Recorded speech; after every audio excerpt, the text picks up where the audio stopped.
A young man from Nepal. He's been involved in drug use and HIV since 2004. He's currently a member of the Country Coordination Mechanism for the Global Fund, and he's representing people who inject drugs in the constituency in Nepal, as well as in the Oversight Committee for the Global Fund in Nepal. He's served on various youth and harm reduction advocacy initiatives. He's a member of the Asian Pacific Asian Network of People Who Use Drugs, ANPUD, and the International Network of People Who Use Drugs as well. He's also contributed to the development of the Nepal HIV Investment Plan as a technical task team member, and is currently contributing in Nepal's HIV concept note for the Global Fund as a write-up team member. Please welcome Nikhil Gurung. Good afternoon all, and thank you for welcoming us. First, I'd like to thank the organizers for inviting me to speak on behalf of people who use drugs on behalf of Southeast Asian countries. And I don't have a presentation, so I'll just speak a key points why people who use drugs in South Asia constitutes a key populations. I just wanted to say that two figures. Globally, it is estimated that the people who use drugs accounts like 15.9 million. And Southeast Asia has a highest number, that's 4.9 million. And why people who use drugs is a key populations for us. I mean, before talking about the key populations, I just wanted to highlight one thing, that the people who use drugs are treated as a subhuman being. I mean, if we go globally also, if you look at the prisons are overcrowded with the people, with the innocent people who are arrested, who are imprisoned for a small possession of drugs. Drugs is just a part of a life for some people, just as a coffee for some people. And more than that, the HIV prevalence is also high in the Southeast Asia among the people who inject drugs. And why is that? It's due to the criminalization of the drug use, of the drug users. And this is what we have been talking about for last decade. And still we are discussing on this. I mean, a lot of investment has been done for the people who use drugs. But those investments are not reaching to the right people because they are criminalized. And since they are criminalized, they are discriminated of their choices of life.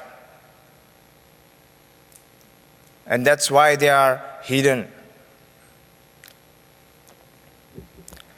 And again, if you look at the data and if you just Google, then you can find everything, evidence. There's a low uptake of HIV testing among the people who use drugs. There's a low treatment coverage. There's a low access to the needle syringe program. There's a low access to the OST. And these are the interventions that saves one's life. But these interventions hasn't reached to the people who most need it. And people who use drugs are not a homogeneous group. They constitute young people, or old men, or old women, everyone, just like us in the room.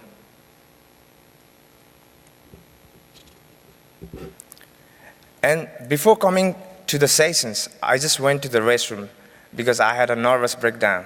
And you know one thing? After doing my business there, I just washed my hand. Because that's how I was grown up at the school and at the family, that I need to wash my hand. That's how my mother, my father, and my society taught me that you need to wash your hand after doing your business at the restroom. And that's how I did it quickly. And that's how it clicked me that the needles syringe program, everything should be on the common sense. And for this, what is the main barrier? There is a legal and social barrier. We need to accept that fact.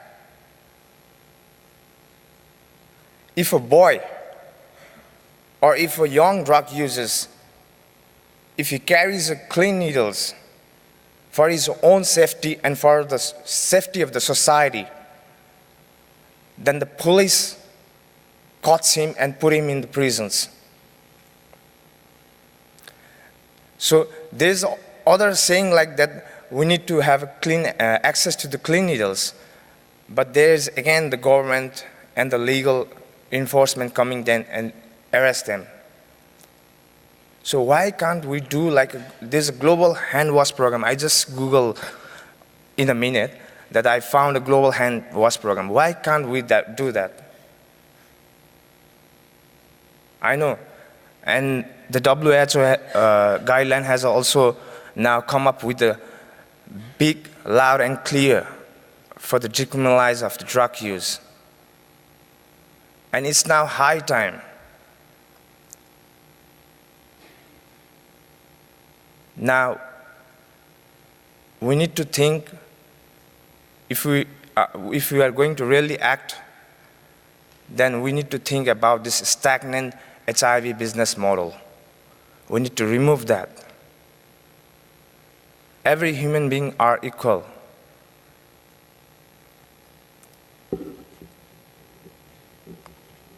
And the other thing is also, each month, our fellow human beings who are using drugs are dying, not of the HIV, but due to the Hep C. So there is a whole lot burden of both HIV and Hep C.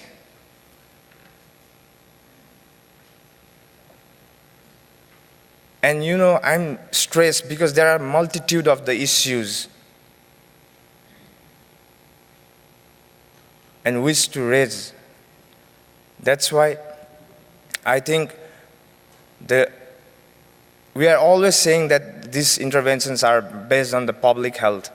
But when it comes to the ground reality, there's no public health, there's no common sense.